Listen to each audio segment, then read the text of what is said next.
Ever pondered the classification of IP addresses? What if you could unravel the mysteries of those seemingly random numbers? Well, today is your lucky day. Imagine a world where you're an expert in deciphering the language of IP addresses. It's not as complicated as it sounds. With a little knowledge about the structure and classification of IP addresses, you can make sense of those cryptic numbers. Let's dive into the ocean of IP addresses, starting with Class A. These addresses range from 1.0.0.0 to 126.255.255.255. These are ideal for large networks, with the first octet symbolizing the network and the remaining three for hosts. For instance, an IP like 10.0.0.1 falls under this category.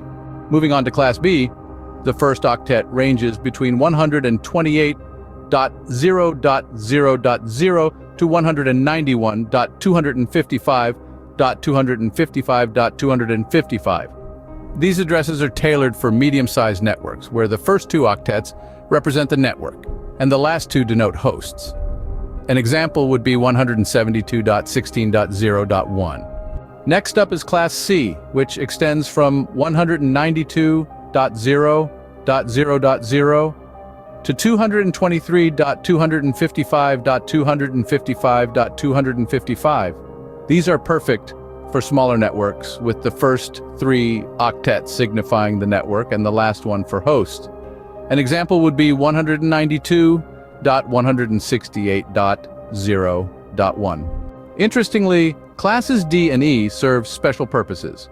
Class D, ranging from 224.0.0.0 to 239.255.255.255, is reserved for multicast groups, facilitating one-to-many communication. On the other hand, Class E, spanning from 240.0.0.0 to 255.255.255.255, is kept aside for experimental purposes. Each class comes with a default subnet mask. Class A has 255.0.0.0. Class B carries 255.255.0.0, and Class C is associated with 255.255.255.0. IP addresses in the IPv4 system are either public or private. Public IP addresses are globally routable on the internet and are used for devices that need to be directly accessible from the internet. Private IP addresses, on the other hand, are reserved for use within private networks and are not routable on the public internet. In conclusion, understanding the classification of IP addresses is like learning a new language. It can seem daunting at first, but once you get the hang of it, you'll be fluent in no time. This knowledge is particularly useful for network engineers and anyone interested in the inner workings of the internet. So, the next time you come across an IP address, you'll know exactly what it means.